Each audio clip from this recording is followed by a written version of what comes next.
Okay, let's begin cultivating our motivation. And really reflecting on what is the cause of happiness and what is the cause of suffering.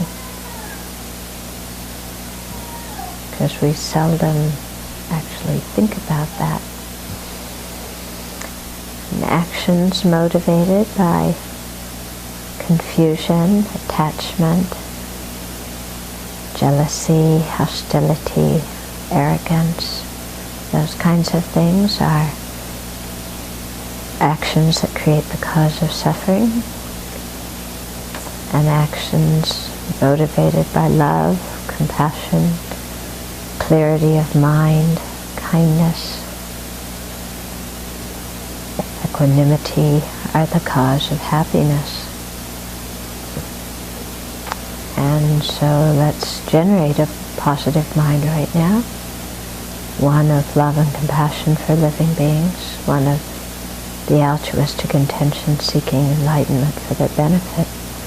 So that what we're about to do will become the cause of happiness for ourselves and for each and every other living being.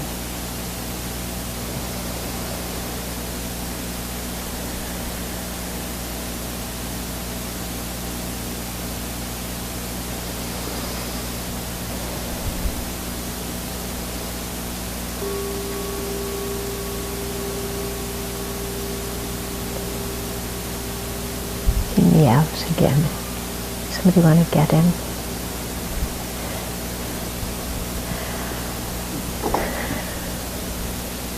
Okay. So, we will continue this on. Let's say it gone. It's on? Okay, good. They shrunk the letters again. Okay, so we'll start. We had a question from the Spokane group from last week, and they asked, how do you get good at identifying the self-centered thought? What is it? And somebody noted, you would have to know your mind a whole lot better than I know my mind to be able to identify it. Okay, so the self-centered thought is the thought that says my happiness is most important. You know, at this very minute of all the things going on in the universe, my happiness is the most crucial, even if it means the detriment of other people's happiness or other people's wishes. Okay? So it's a mind that is self-preoccupied, self-centered, making a big deal out of the self. And, you know, while we are one sentient being and our happiness is important, it isn't the most important thing in existence right now. Okay? And it's this constant self-preoccupation that actually makes us quite miserable because we're evaluating everything in terms of me and if I'm happy. And when we're super sensitive all the time to, am I happy, am I doing well, how do I look in front of other people, am I accepted, am I loved, all this stuff, when we're focused on that all the time, we're usually pretty miserable. Because together with that kind of self-preoccupation, there's just so much obsession and worry and, you know, the mind is not very expansive. It's completely like this, yeah? And then motivated by that kind of mind that's always just thinking, you know, how can I get the best thing? Then, you know, we do lots of actions which create the cause of suffering and which prevent us from actualizing our spiritual goals. So, you know, the self-cherishing mind, it functions in all sorts of ways. I mean, the big way here is that we want to overcome is the mind that says, my liberation is more important than anybody else's.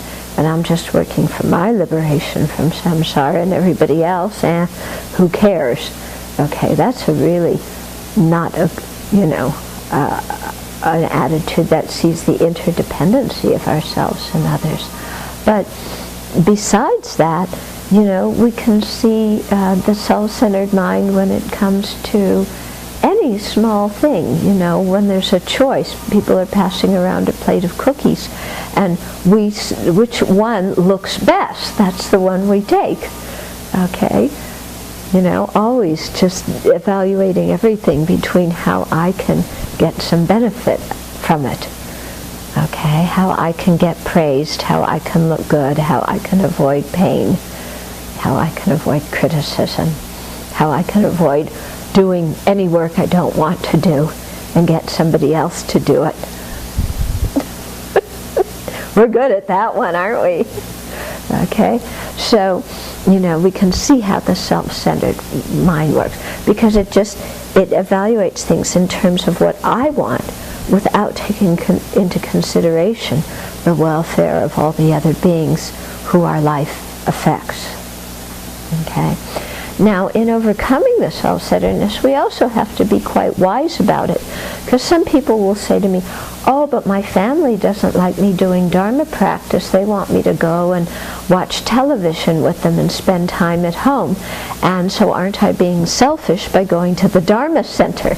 Shouldn't I go watch television, with my family, because that will make them happy? Okay. Well, yes, that will make them happy this life, but in the long term, are you benefiting them? Okay? So it's not just doing what people want and what will make them happy in the short term, but really looking in the long term what is most beneficial. Okay? And so if we neglect our Dharma practice because all of our friends and relatives want us to spend time with them, then they may be happy this life, but after this life we're going to have no ability to be able to benefit them, because we won't have created enough good karma to even keep ourselves out of a bad rebirth, let alone to try and lead them or teach them the Dharma. Okay? So it's very important to remember our self-centeredness is not who we are. It's not an inherent part of us. Okay? I keep saying this and you keep not hearing it. And thinking, oh, I'm so bad because I'm selfish. That's not what we're saying. Okay? So as soon as you watch your mind get into the I'm so bad because I'm selfish mode, stop it and say, I'm not understanding the Buddha's teachings correctly, because that's not what the Buddha is saying. Okay?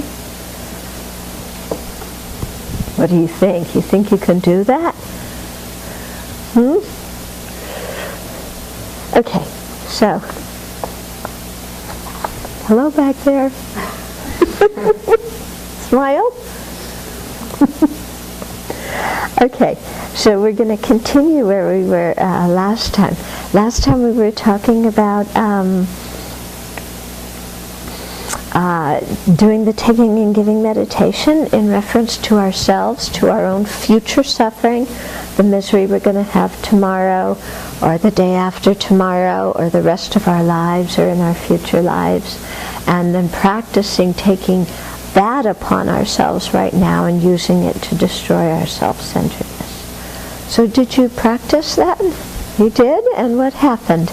Well, there were two things that really helped me on this. First, I had the propensity to future travel all the time, which is why so much anxiety and fear. So I got to future travel to my future selves, knowing that there's going to be suffering in the future. So instead of doing it to cause anxiety and fear, I used it to bring the suffering on, to destroy the self-grasping that's going on now, that's going to cause that suffering. Okay.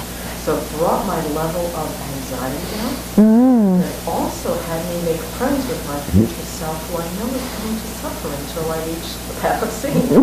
The other piece was... okay, let me say that part first, okay? So she's saying that one effect it had was... yes, that she always likes to, her mind goes in the future and plans and worries and is very anxious about what's going to happen in the future. And so what she did was, looked at the future and saw that how, because she's a sentient being, she's going to experience unpleasant things, and then instead of worrying and being anxious about them, took that pain and suffering upon herself right now and used it to destroy, imagine destroying the self-centered thought that is going to actually cause that kind of misery. So that was one reflection. So it really vastly decreased the level of anxiety and worry about the future. And second, and the other one is that I still, just the challenge every day of being able to understand that when suffering comes up in my life, my propensity to look outside myself for the cause.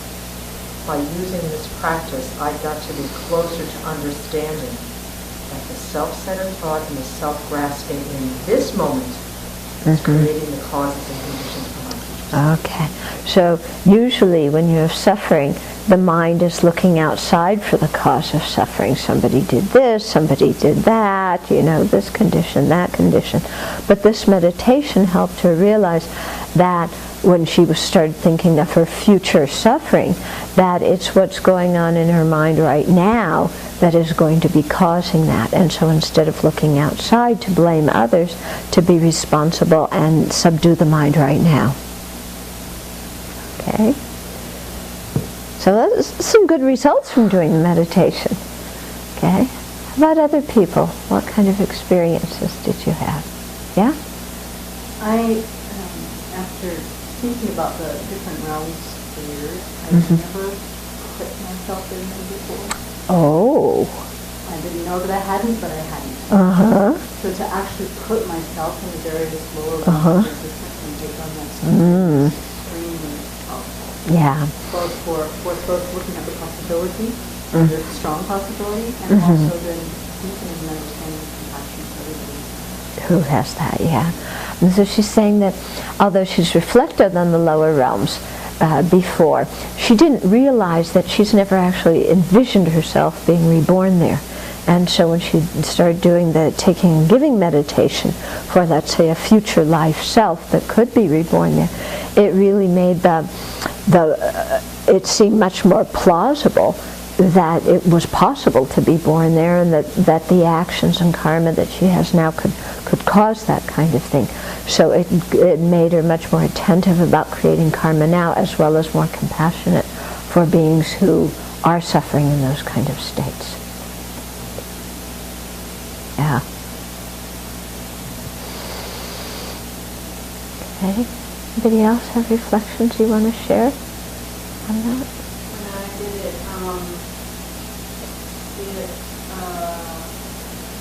kind of surprised me that it brought after I was finished, such a level of peace in my mind. I was very peaceful and a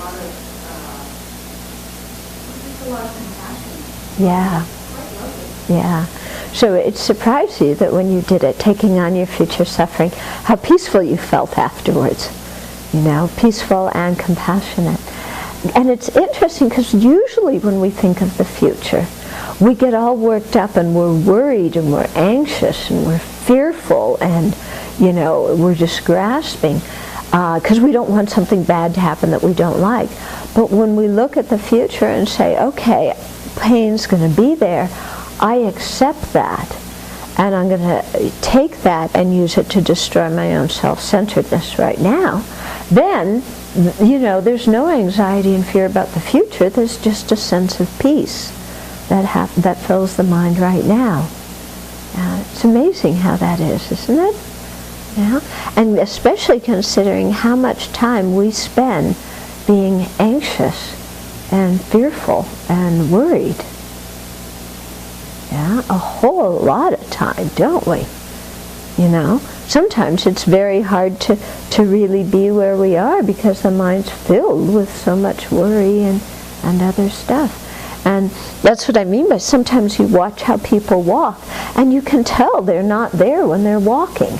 That where they're going, they're worried about something in the future. Their mind is not where they are. Yeah. And I remember last week when we were talking about having time, taking time to go for a walk. And I was thinking that, going to and from Gautami House every day. Yeah? And do people see that as taking a walk in the meadow? Or is your mind like thinking of where you have to be and what you have to do and getting stressed about it because you're not there yet, and will you have enough time, and will you be as happy as you want to be when you get there? And are you thinking like that while you're just walking across the meadow? Because if you are, then you're taking a walk in the meadow, but you're not taking a walk in the meadow. Yeah? And then it feels like, oh, I have no time to take a walk, but actually, you are taking a walk, but your mind isn't there. Yeah, the mind's somewhere else. Okay, so in so many situations to try being where we are. Okay. So our author continues, in taking all the sufferings of others upon yourself, you should not keep them in some inconspicuous place, but in your heart, since the very purpose of accepting them is to eradicate your self-centered attitude. As explained during the meditation on love, you should accept all the originating and resultant sufferings of the denizens of hell at your heart like heaps of black hair trimmings. Think that your selfish attitude is mellowed and subdued, and that the denizens of hell are freed of all sufferings without exception. Okay, so when we take on the suffering of ourself in the future, or of other living beings that we know now, or of the residents in the hell realms, we don't just take on their suffering and either hide it away and pretend it doesn't exist. And we don't take on their suffering and put it right on top of our head and feel overwhelmed like, oh no, now I not only have my own suffering, I have everybody else's suffering, and I'm responsible for the welfare of the world, and I can't change everybody, and this is all too much. Okay? Because you need to meditate to do that? No, we can do that all by ourselves, okay? So that's not how the result of the meditation. You take on the suffering of others, and then you use it to destroy the cause of your own suffering, okay? So you imagine the self-centered thought as like a rock at your heart. It's a self-centered thought. It's the self-grasping ignorance. It's like a rock there. And you don't just, take on their suffering and add to that rock at your heart. I mean, who needs that, okay? But we're taking what other beings don't want, which is their suffering, and using it to destroy what we don't want, which is the cause of our own suffering. The self-centered thought, the self-grasping ignorance. So you can imagine it as a thunderbolt that strikes it and blows it up, as soap that, gurgles it away, and, kind of the latest laundry detergent that gets out all the, the dirt. Whatever visualization you want. But you have to make sure that you're using it to destroy your own self-centeredness. So you don't sit there feeling everybody else's suffering and getting depressed about it or getting panicked about it. Okay? If you're doing that, then you're not doing the meditation correctly. Okay? Yeah, I really say this because it's quite important. Yeah? Okay? And so then when you do that, then you think, oh, my own self-centered thought, it's kind of, it's eroded, it's eradicated. And the suffering of others now has also ceased because I've taken it upon myself. Okay? So it's like two things, that eat away at each other, and, the result is you have nothing there. Okay? So then you just have this wide open space in your heart. And within that wide open space, then you can generate love for others and send out love. Okay? In a similar way, take on the originating and resultant sufferings. So the originating and resultant sufferings, so the origins of the suffering, okay, the afflictions, the resultant sufferings of all the hungry ghosts, okay, so not only the denizens of hell, but the hungry ghosts, the animals, all the human beings, of the 4 continents and the 8 subcontinents. This is according to ancient Indian cosmology. The 6 categories of the gods of desire. There's 6 god realms in the desire realm. And then the 4 great kings, the 12 categories of gods of the form realm, and then from the Brahma family to the great result, and the beings of the 4 states of the formless realm, and from all the worldly realms throughout the 10 directions, no matter how many there are. Okay? So all the beings in samsara who are born in all these different realms, we think one by one of what kind of disadvantage it is to be born in that particular realm, and then we take that on. So you might, think of the sense pleasure deluxe God realm, where they're just out sporting with their friends all day, having a grand time.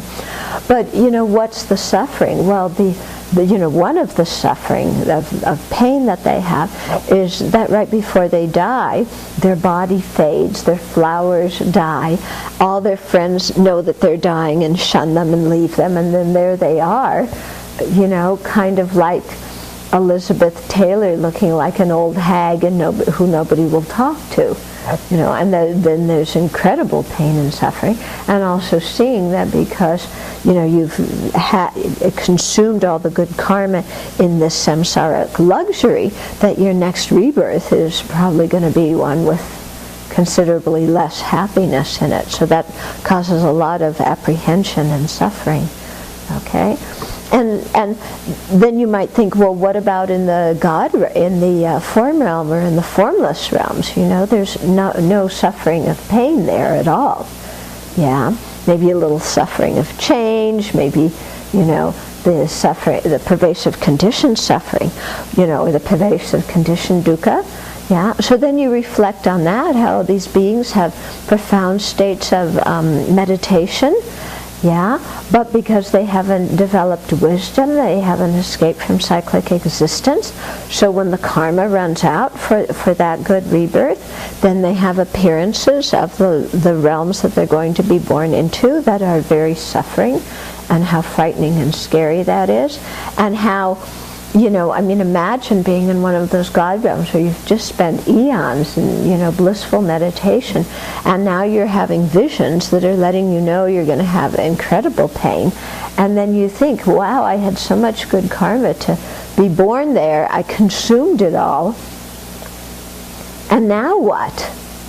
Yeah, now I'm falling down and there's nothing to stop me.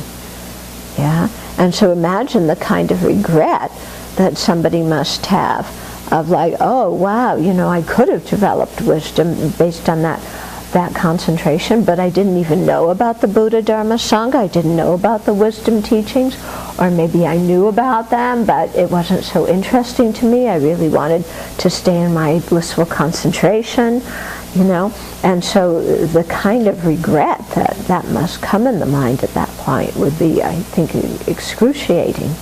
Okay, so you think of all those kinds of things, and then you imagine taking them upon yourself and using them to destroy the self-centeredness at your own heart. Okay, you with me? Yeah? Okay.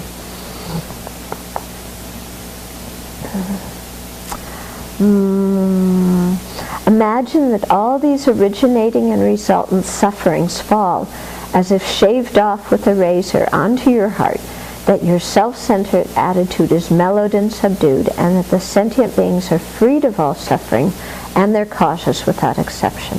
Likewise, apply the same mode of thought by taking on the miseries of the beings in the intermediate state, the bardo beings. Okay, so you take on their suffering.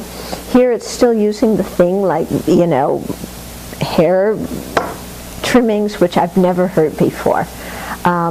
But you can take their sufferings, onto yourself, use it to destroy your self-centeredness so that their sufferings also are ceased and counteracted. And then really spend some time and think, now all those other beings are freed of suffering. Okay, so you might start doing it if there's somebody who's having some difficulty or a bad situation, or physical problems or mental problems, start doing it for that person. And, you not only destroy your own self-centeredness, but really spend some time imagining your friend and thinking, oh, now they're freed from that suffering. How wonderful that is. Okay? And really feeling happy that you were able to take their misery from them. Yeah? So whether it's a physical suffering, a mental suffering, whether it's the dukkha of change, the conditioned dukkha, whatever it is, you really rejoice that the other person, if you're doing it for one person, is freed, or the group of people, or whoever it is that you're doing it for. Okay? So it's quite important to really think, oh, now they're free. Okay? Now, in the process of doing this, sometimes the self-centered mind goes, I don't want to take on their suffering. I have enough of my own, thank you very much. And we get just totally panicked and fearful. Okay? Actually, if that's happening, that means that the meditation is really touching something in you. Because sometimes we can do this meditation and it's just all on the intellectual basis. Oh, I'm taking on this person's cancer. I'm taking on that person's kidney disease. Oh, they're all blissful and happy now, and I feel blissful and happy. But we're not really feeling like we're taking it on. Okay, it's an intellectual exercise, but as soon as we get up and somebody asks us to do the dishes, we don't want to do that because it's too much suffering for us. But we're quite happy in our meditation to take on somebody's cancer or heart disease. Okay, so if you find yourself getting a little frightened at that time, then say, oh, now the self-centered attitude is, it's being touched, it's being piqued. This is touching the self-centered attitude and making it uncomfortable. Because it is, isn't it? I mean, what is it that makes us uncomfortable about thinking of taking on others' suffering? It's our own self-centered attitude. So I don't want it. Okay. So then you think, oh, now it's really hurting my self-centeredness. This is very good. Okay.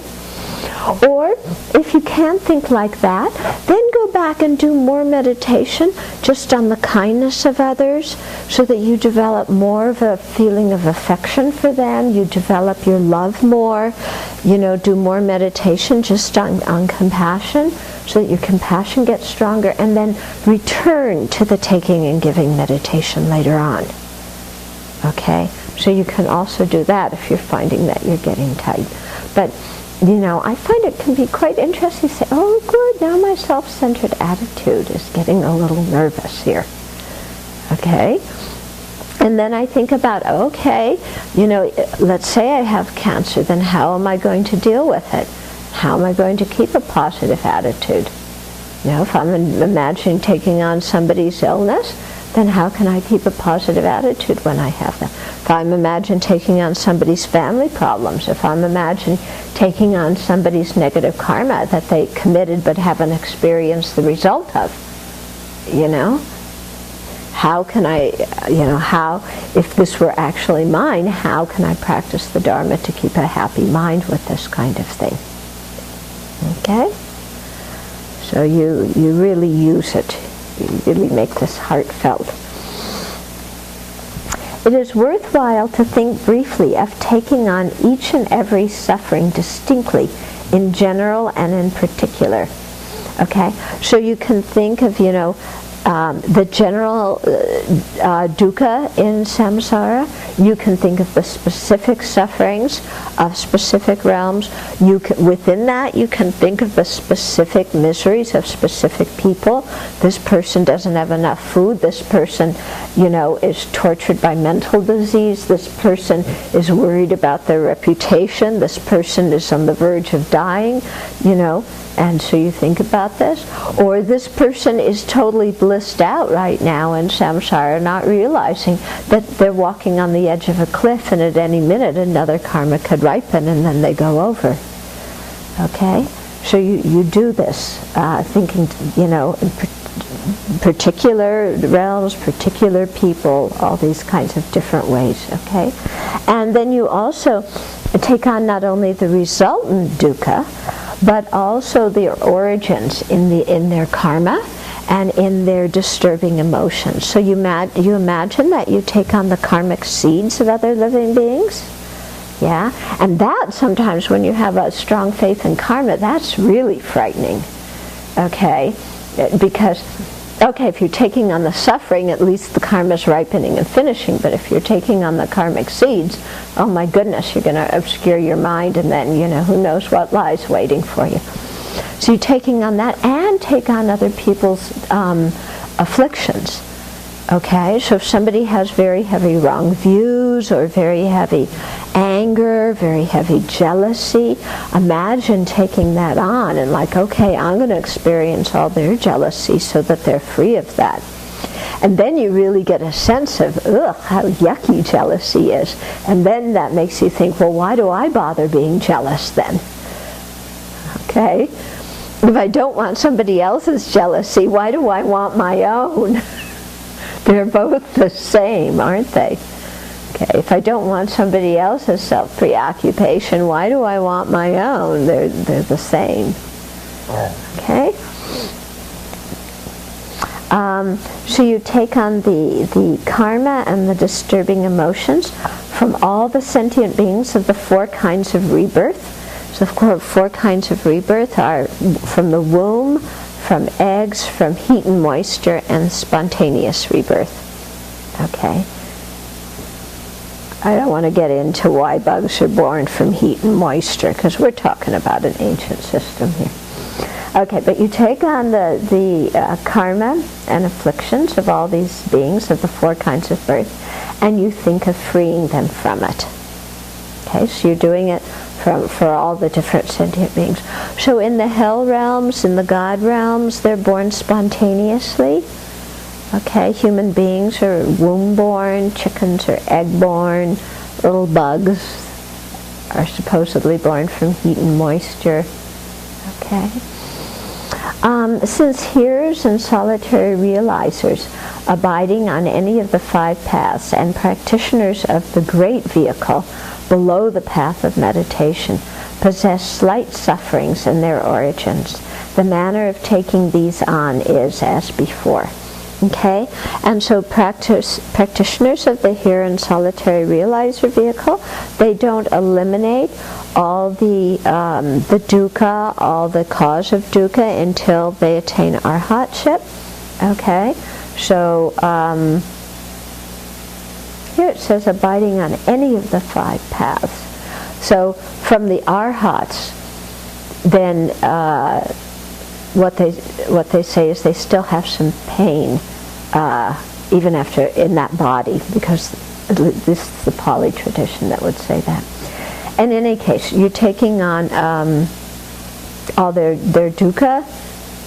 No, but the arhats have no dukkha. So this is an error in here. It can't be any of the 5 paths. Okay, because you can't take dukkha. The arhats have no dukkha. Okay, so but from everybody who hasn't become an arhat yet, and from all of the bodhisattvas below the 8th bhumi, who still have they haven't eliminated all the afflictions, the seeds of the afflictions, and the karmic seeds that cause rebirth. So you're taking all of those from them, okay, and you do it just as we described before, with them coming and dissolving and eliminating their own self-centeredness. There is nothing to be taken from the hearts of the Buddhas, nor from our own spiritual masters, for we are taught to identify them with the Buddhas. So the Buddha has eliminated all afflictions, all defilements of any kind. So we don't imagine taking anything negative from the Buddha because they don't have it. Okay, now we're in a new section that is called taking unsatisfactoriness, or dukkha, okay, from the environment which the beings inhabit. So we're talking about taking with compassion the dukkha from the sentient beings. Now we're going to take it from the environment. So think that all the impure realms within the 10 directions, which are the products of karma and disturbing emotions, are transformed into pure worlds. Okay? So Pure Land is a place where everything is conducive for Dharma practice. Okay? Where they say even the sound of the wind going through the trees is a Dharma teaching, for example, in impermanence. Okay? So Geshe Shaboa remarked that this doctrine of training in love and compassion by way of taking all sufferings and their origins upon yourself and providing others with every happiness and virtue is a practice for banishing fear. Okay, so that was kind of what you were saying, that your anxiety and worry were going down. But it is very much a practice for abandoning fear, I think, because when we look outside ourselves at the situation of others, then our own self-preoccupation with our own fearful things, there's no space for it. And when we think of taking on the suffering of others, it makes our mind strong, and so then that gives us some strength to endure, our own difficulties, instead of just collapsing under our own difficulties. Because when you're doing this meditation and you're imagining taking on others' suffering, you're making your own mind strong, aren't you? Yeah. So then with that same internal strength, then it should, be easier to go through whatever difficulties we have to experience due to our own karma. Because you'll see, whenever we have difficulties, the thing that makes it so bad is how we react to it. Yes, there's the situation, or yes, there's the unpleasant situation, the unpleasant feeling. But so much of the suffering comes when we push it away and we react to it with, I don't want this, I don't like it, the world shouldn't treat me like this, I want something else. That's so often what creates the misery inside of our mind. Don't you think? When you look? Yeah? Whereas if we can just help ourselves not be so knee-jerk reactive and just, okay, here's this, we'll just experience it, it's impermanent, it's arising and ceasing in every moment, it's just impermanent, it's not going to last forever. It's happened to me before in samsara, nothing to freak out about. Happened to me before in samsara? Yeah, we've had beginningless lives. You think you haven't experienced every misery in samsara before? They say we've all done everything. So, okay, I've experienced this before, I just don't remember. So, it's not going to last forever. Let's just wait it through and try and keep a happy mind and at least be kind. Okay? So it's a practice for vanishing fear. Should you wonder about the source of these practices, they can be traced to the biography of Manibhadra in the Buddha Avatamsaka Sutra, which says, imagine transferring the suffering of sentient beings onto yourself and transforming the self into the body that sustains them. So you become able to sustain, to take on, to bear others' suffering. The prayers of the Supreme Conduct also says, may all the heaps of sufferings of wandering beings, the suffering of hell beings, animals, and spirits, those of human beings, gods, and demigods, fall on me, and may they find bliss. Yeah.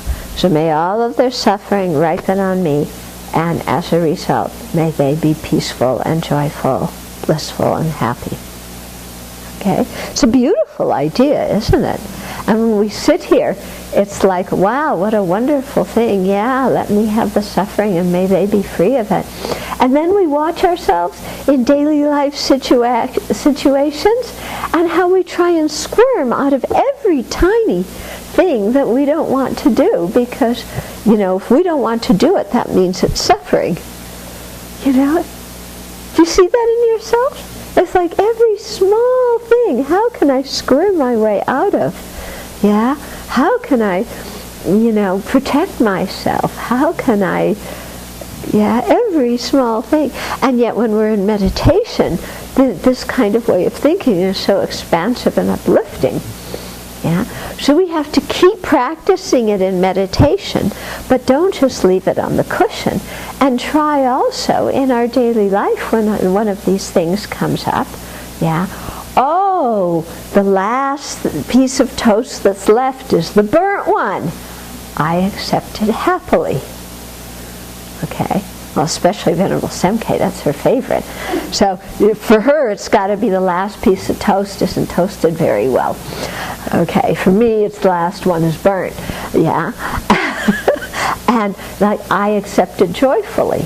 Yeah? May my taking on this suffering of eating burnt toast suffice for all the misery of other sentient beings today. Okay? So instead of, I don't want that burnt toast, let's pretend I didn't see it and I'll just go and put another one in the toaster and, all these things that we do. Okay? Like, oh, I didn't do this thing I was supposed to do. Well, let's see. Oh, yeah, I have an excuse for that. I had this or that was other important, Got to cover it up. I can't say I botched the job. I can't say I forgot. Yeah. So we make up some excuse because we don't want to experience the suffering of just saying, I forgot. Or I made a mistake. Or, God forbid, I'm sorry. Oh, my goodness. Imagine saying that, But to see that in daily life situations and say, no, I'm taking on that suffering. Yeah? I'm going to practice taking on the suffering of accepting my own mistake. And through it may all other living beings be free of suffering. Yeah?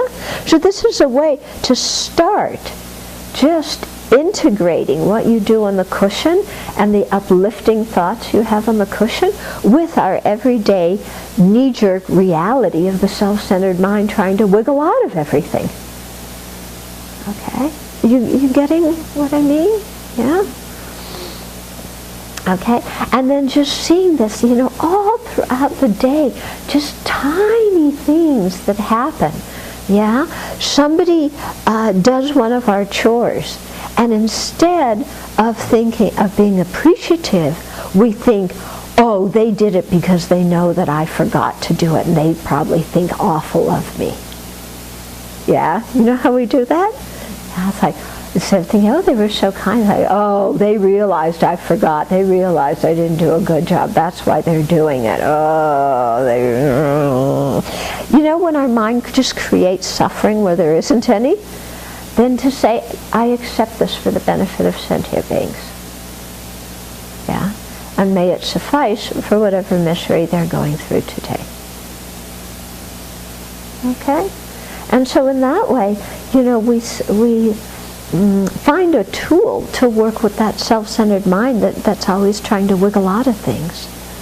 From the smallest thing that we think is going to cause us misery to the hugest thing. Yeah? Do you see during the day small things? What do you try and wiggle out of? The idea that if someone disagrees with my idea, I'm wrong, I'm inept, I'm incompetent, I'm yada, yada, yada. Okay. Mm-hmm. Yeah. So whenever what causes you a lot of pain is the idea that when somebody disagrees with your idea, it means that you're a bad person, you're inept, you're stupid, you're wrong. Mm-hmm. Okay. Just because somebody else has a different opinion. Yeah. And then so much suffering results from that, doesn't it? So much suffering. Does the other person think that you're bad just because you like white and they like pink? No. But we can sure turn it into suffering. Okay? So when our mind is doing that kind of ridiculous way of thinking, then to, voluntarily take on the suffering of others and use it to just squash that self-centered thought, then that's so, it's so freeing in our own mind, isn't it? Okay? there's some small thing that, you don't like to do. It's so interesting how, something that I don't like to do, that I think is inherently awful, somebody else likes to do. Like for me, vacuuming carpet on stairways. Oh, I really don't like to do that. And then I watch and other people just kind of do it, and they're not all bummed out like I am if I have to vacuum carpeting on stairways. Because it's so uncomfortable, and you have to schlep the vacuum down, and it doesn't go right, and you can't get all the stuff off the stairs in a proper way. And people are always walking, interrupting you. Oh yeah, people are interrupting you, or they're walking past it, so you can't get it done, and it's so noisy, and blah, blah, blah. And, and the mind sits there going over in its whole recital of why, vacuuming the stairs is so much suffering. And then it's a task that other people really like to do. Yeah? And we make ourselves so miserable by the way we're thinking about such a tiny, tiny thing. Whereas if we just say, okay, I happily will undergo this suffering for the benefit of others. It makes my mind stronger. It'll help me on my bodhisattva practice. Will it suffice? May it suffice for the misery of all living beings through whatever kind of story their minds are making up that make them unhappy. And then, you can vacuum the stairs and it's fun. You feel good and it feels like something worthwhile that you want to do. Instead of wiggling out of it and, oh, I just happen to have to make a phone call right now. Could you do it? Okay. We're just taking it on. Okay? Moreover, the prayers for granting supreme love, that's some text, say, may the gods, demigods, and great nagas of all the innumerable worlds, from the peak of existence above to the hell without respite below, find happiness as I take on their suffering. Okay? So all these different beings born in the different realms, from the peak of cyclic existence, in that incredible meditative samadhi, to the lowest, most, tortuous hell realm, may I take on their suffering, and may they thereby find peace and happiness. The Master Nagarjuna says, may their unwholesome deeds bear fruit for me, and may my virtues bear fruit for them. I think this is from the Precious Garland. Shantideva says, equalize yourself and others, then exchange yourself with others. Okay? So equalizing self and others means that we feel that as intensely as I want happiness, so does everybody else. As intensely as I want to be free of suffering, so does everybody else. We're all completely equal in that feeling of wanting happiness and peace and not wanting pain and misery. There's absolutely no difference between us. So equalizing self and others. And then exchanging self and others, meaning that what we usually label I, we change. Okay? And so what I usually label I are these aggregates. Now I'm going to label I on others' aggregates. So when I say I want happiness, what it actually means is others want happiness.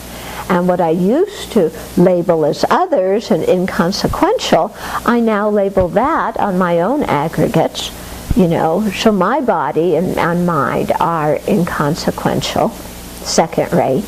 And then thinking like that, then my, happiness and suffering aren't the most important things. They're kind of second rate.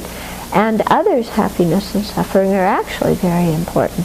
So you've exchanged what you consider to be most important.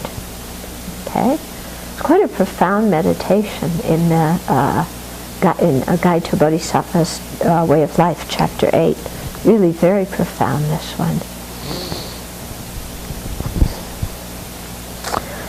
Okay, and Shantideva also said, having seen the faults of self-centeredness and the ocean of good in concern for others, I shall completely give up all selfishness and accustom myself to accepting others.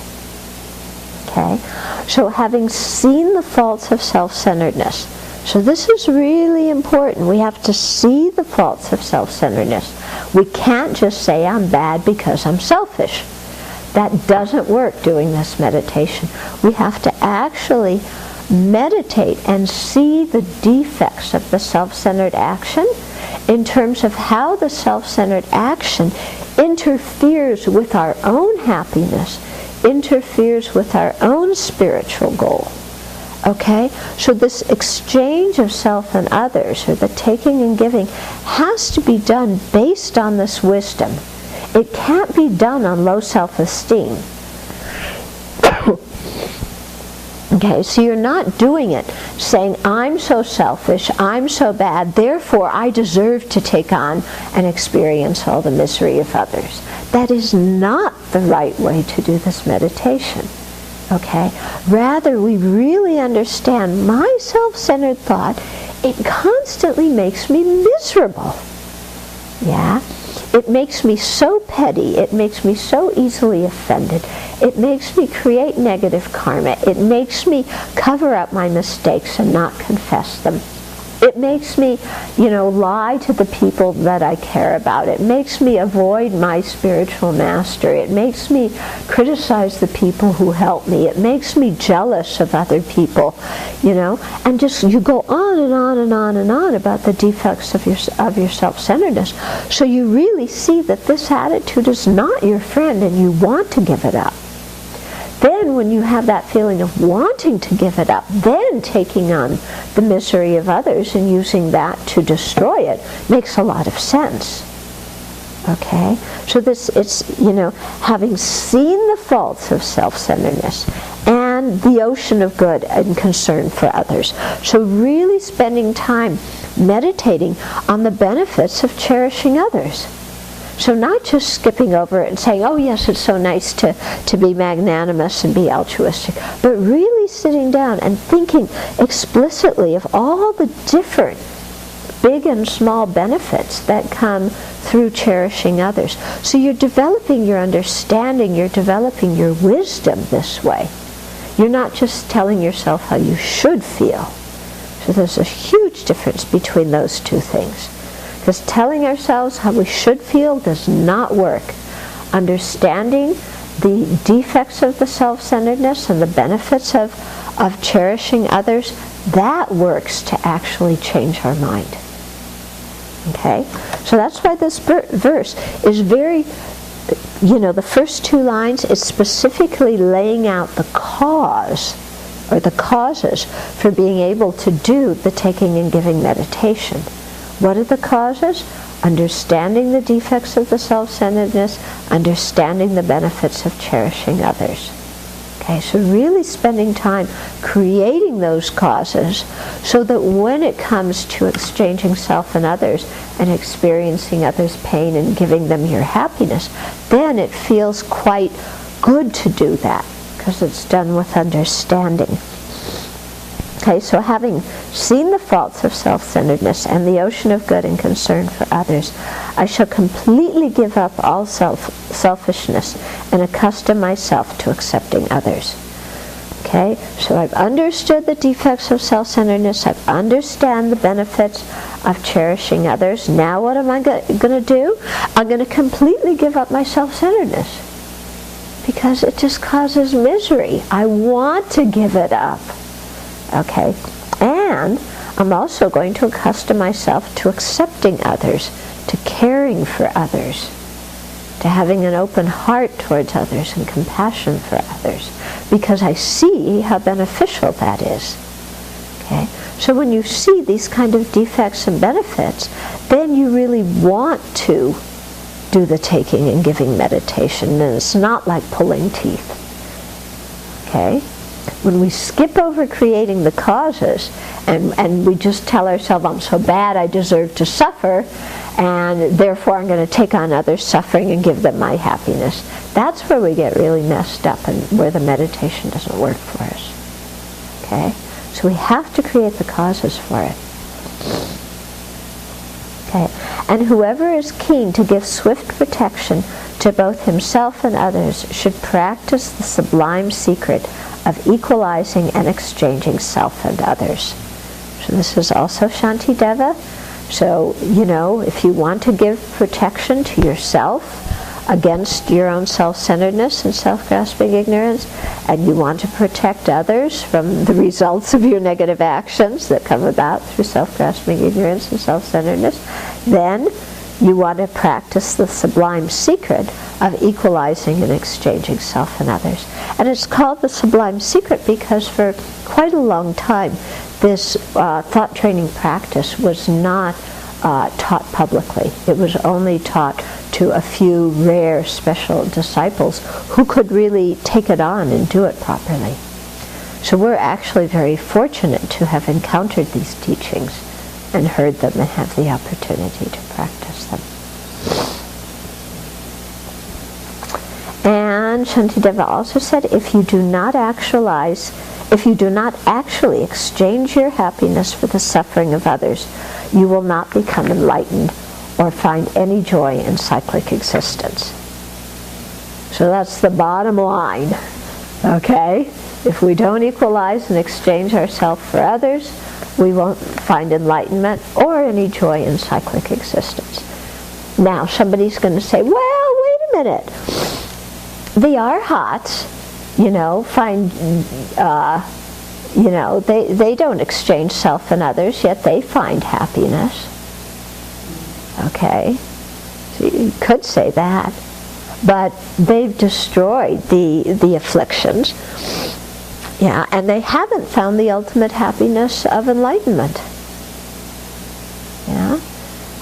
So although they've attained arhatship, they don't have the bliss that a fully enlightened Buddha does. Yeah? We may create good karma, and that may lead to us experiencing some happiness while in samsara.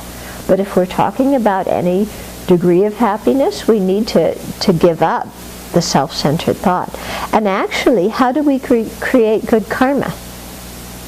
Yeah, can you create good karma when your mind is filled with self-preoccupation? Saying, I want this, I don't want that, I like this, I don't like that, give me this, get rid of that. Can you create good karma with that attitude? Forget it. Okay?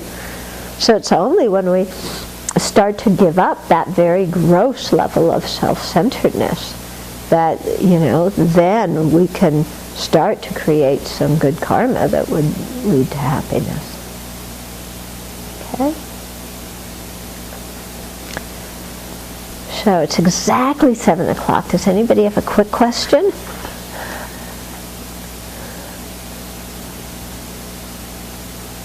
Yeah?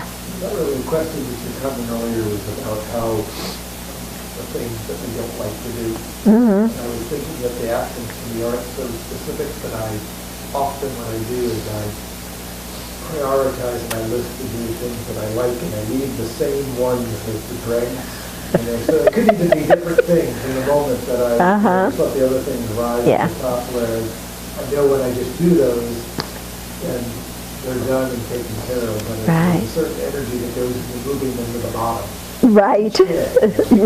Right. Okay, so you're saying as you're looking out what you're going to do each day, your self-centered thought manifests in putting the things you don't like to do at the bottom of the list and putting the things you like to do at the top. Okay? And so the things that you don't like to do may be the most urgent things and the things that other people are relying on you to do and counting on the most, but because we don't like to do them, they go to the bottom of the list. And the trivial things that we like to do that are not so important for the benefit of others, we put at the top of the list.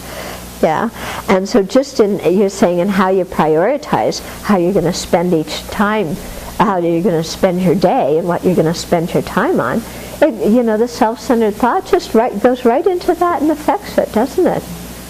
Yeah? And so some of the things that we really don't like, every single day, it's just amazing how they just aren't important enough to get done. Yeah? And once in a while, they may change. because something we dislike doing more comes. So that thing moves up a little bit and we might get to it. But then also how that you were commenting about how that way of, you know, not doing the things we don't like, even if they need to get done and they're important, how if we just go and do them, then we actually save ourselves a lot of misery. Because the mind that's holding on to the thought of how can I get out of doing them and still maintain a good reputation with other people who are counting on me to do these things, that takes a lot of energy, doesn't it? Yeah? Whereas if we just did the task, you know, often it's like a 5 or 10 minute thing, or maybe an hour at the most.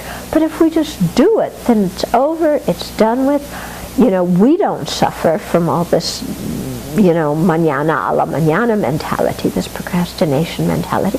And then also, if it's something that's meaningful for others, they're quite happy because, you know, instead of having to wait around for it, instead of having to remind us, instead of having to pester us, you know, which I'm sure others don't like doing very much, if we just do it, then they're happy, we're happy, we save a lot of mental energy. Yeah?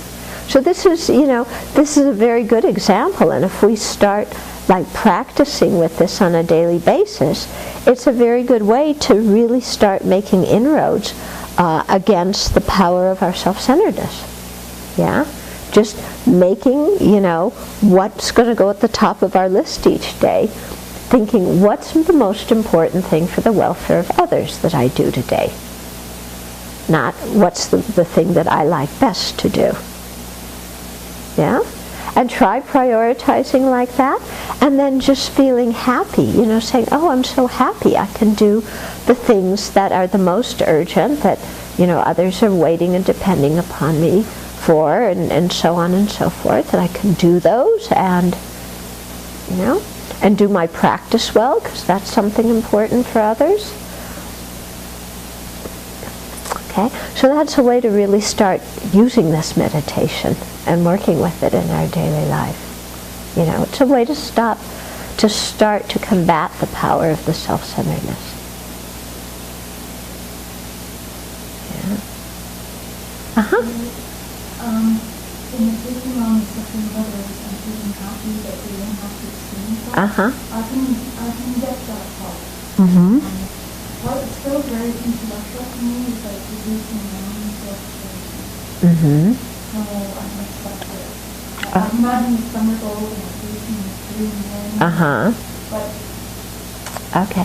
So you can imagine when you're doing it, you can imagine that others being freed of misery, but it's hard to imagine yourself being freed of self-centeredness. Well, this is a very good thing to imagine feeling. Yeah? Because I think the more of a sense of you know, the more we've meditated on the defects of self-centeredness, the more we feel how unpleasant it is to have this. Then when you do this meditation, you can imagine not having it and being free of all that unpleasantness that comes with being so self-preoccupied. Okay? So start with little things. It's like, okay, I've taken on their suffering. Now I'm not worried about my reputation. What would that feel like, to not be worried about your reputation? Wouldn't that feel nice? Because it's our self-centered thought that makes us worried about our reputation. Yeah, so I've taken on others' suffering. I've gotten rid of the self-centered thought that is just fussing all the time about what other people think of me. And I accept it if they don't like me. I accept it if they do like me.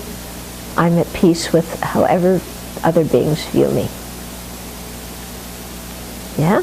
So just start with thinking like that. Yeah?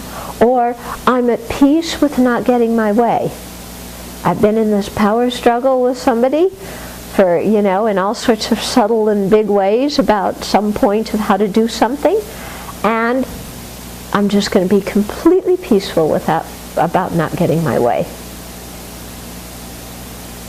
Yeah? So instead of, you know, like, they're defeating me, they're winning out over me, Yeah, in which we suffer because not only because of the situation, but also because we feel put down, so it's kind of double suffering. And just saying, I accept the whole thing. Yeah, we'll do it the other person's way. They'll get the credit. I'm happy about it. You know what I read about Ted Kennedy in one of the articles about him is when Richard Nixon was doing this whole bill about like a war on cancer and trying to put more money into cancer research. Ted Kennedy felt very passionately about it, you know, and I mean, it was a bipartisan thing. And he proposed in the Senate even advocating even more resources to cancer research than Nixon wanted. And Nixon said he would go along with it as long as Kennedy's name didn't go on the bill. Yeah, because Nixon wanted the credit for pushing this legislation through. And Kennedy said that was okay with him. So isn't that a very good example of, you know, he could have gotten a lot of status from it having his name on that bill, but he cared more about people suffering from cancer and trying to find a cure than with getting his own name on the bill. And so he was happy with Nixon putting his name and him being unrecognized. Yeah? It's a kind of good example of this, isn't it? Yeah? I'm completely okay with that. My political career isn't what is important. My fame and recognition isn't what's important. What's important is that this bill go through. Yeah? May all our politicians feel like that. And may we feel like that when we're working with others too, that we're not always clamoring for all the recognition. Okay, so let's continue doing this meditation this next week.